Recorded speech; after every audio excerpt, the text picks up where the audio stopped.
Hi, I'm Dan Vaida, film and stage actor from Transylvania, Romania, who moved to North America to pursue my career. And before anything, I want to ask you to subscribe to my channel because this is how I'm being supported. When you guys subscribe, also like and comment and share my videos, and it's not costing you any money to do this. All you need is to have a Gmail account. And we'll dive into the topic. Today, I'm not going to talk about the business of acting. I'm not going to talk about the craft of acting. I'm going to talk about something else that is very close to my heart, because I think as actors, we are not just artists and business people. We are human beings who we are supposed to be more compassionate and more aware of what's going on around us than other professions, because life, it's our profession, human behavior, human condition, and human nature. Today I'm gonna talk about the racial and gender narrative in North America. And for sure it's not just here, but and I'm going to give an example of something I've witnessed. And now we are going through that turmoil with the killing of the execution of George Floyd by the corrupted police.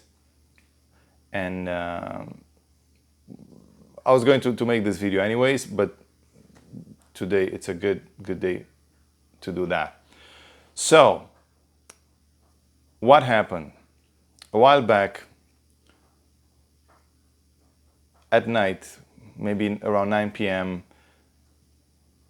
in the heart of the city where I live, when on a huge street, it wasn't busy, it was quiet because the lockdown with coronavirus and all that. I was just walking, and I got some money from an ATM from the bank, and then I was walking home, and then I hear a scream behind me. I thought it's a child. I turned, I looked. In fact, was an Asian woman, girl, I don't know, person of female gender, an Asian female, being attacked out of the blue by a white woman, by a Karen. So, and I've seen that Karen, she was sitting on the stairs of a building, waiting for I don't know what. So, waiting to attack somebody, I have no idea. But I've seen her before. I mean, minutes before. So, when I saw what's happening, I was trying to... I froze for a little bit, for a second. I didn't know what's going on. And I see it was a car that belonged to a security company that was parked right next to the place where the attack happened. And then the guy in the driver's seat, the car was parked, steps out of the car and run towards them. And then I also run towards the scene, and he screams at the attacker to leave the victim alone, which finally she does. The guy who steps out of the car, and that's very important in the story because we are talking about the gender and race dynamic or narrative in North America. The guy is a brown guy. I think he had a turban. He's an East Indian guy. So he steps out of the car, really nice of him to help out the victim. He screams, and then he doesn't have to touch anybody to do anything because the fight breaks up right there. And then I arrive at the scene too. The white girl, the Karen, leaves. He gets in the car, and then I go there and support the victim. And she was hyperventilating, she was panicking. I said, hold on, she's gone, you're safe now, you're with me, I'll protect you. Slow down your breath, slow down your breath. Let me know if you need anything. No, I'm fine, can you walk me to my building? I said, yes, I'll walk you to your building. Do you want me to call the police? She says, no. I try to comfort her, I walk her to the building, and while I walk her, I asked her maybe 3 more times, if she's sure she does want me to call the police. She kept saying no. and I had to grant her wish, so I'm not calling the police. I walk her to her building. The concierge takes over from there. She says she's safe. She thanks me. I say, have a good night. Take care of yourself. You're safe now. It's all good. And I walk home again. As soon as I reach the corner of the street, I see the cops pulling over. I didn't know exactly. It was donut shop right next to it, and then they came for donuts or they came for the scene. I don't know. I didn't call the police. The victim didn't call the police. And I walked towards the police car. I said, "Sir, are you here for that situation when that Asian woman was attacked?" He said, "Yes." I said, "I'm one of the witnesses." He said, "Did you call?" I said, "No, I didn't call because the victim told me she does want me to call, so I respected that." He said, we got a phone call saying that when a brown guy was attacking. I said, "No, that's a flat out lie."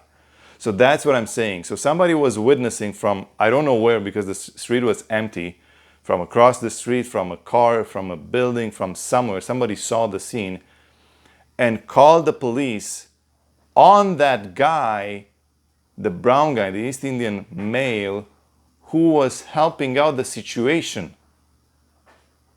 They could not believe what they saw with their own stupid eyes, because if they called, then that means they saw the situation. They could not believe that the white woman was the attacker. It couldn't be a woman. He has to be a man and has to be a brown guy, right? So that fit the narrative. The guy was a security guard. He stepped out from a security a car company that was labeled as a security company. He was wearing his security uniform because that was in front of a bank where I got my money from the ATM from that bank. So I guess he was attending something there. I don't know exactly. It was 9 p.m. in the evening. So the caller tells the police that the brown guy is attacking the woman. And I said to the police, said, "No, I am a witness. I'm the second person who arrived at the scene. I was comforting the victim. I walked her to the hotel. She lived in a hotel. And I know exactly what happened because I was right there. It's a flat out lie that somebody said over the phone to you guys. That guy was helping the situation and was helping her. So that's the reality.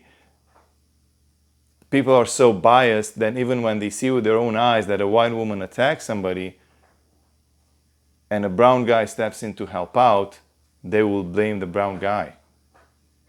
And I'm happy that he left before the police arrived. Who knows what could have happened to that innocent man who was helping the situation and not, by all means, not doing any harm to anyone.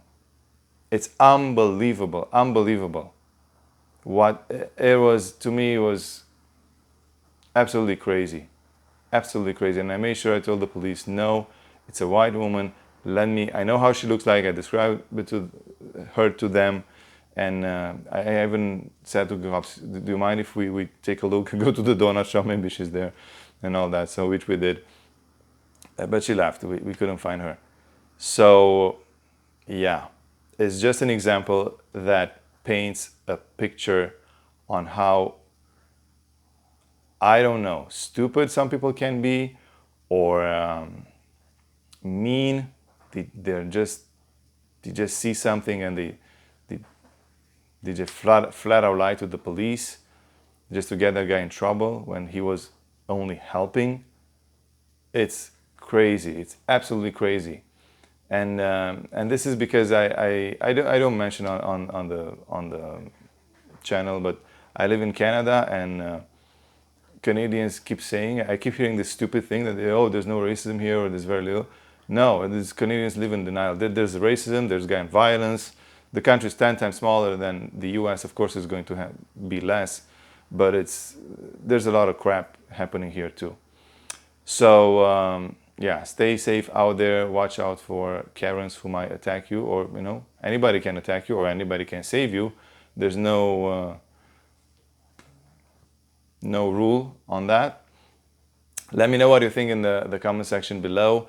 Do not forget to subscribe. This is how you're supporting me, by subscribing to my channel. And I will see you next time.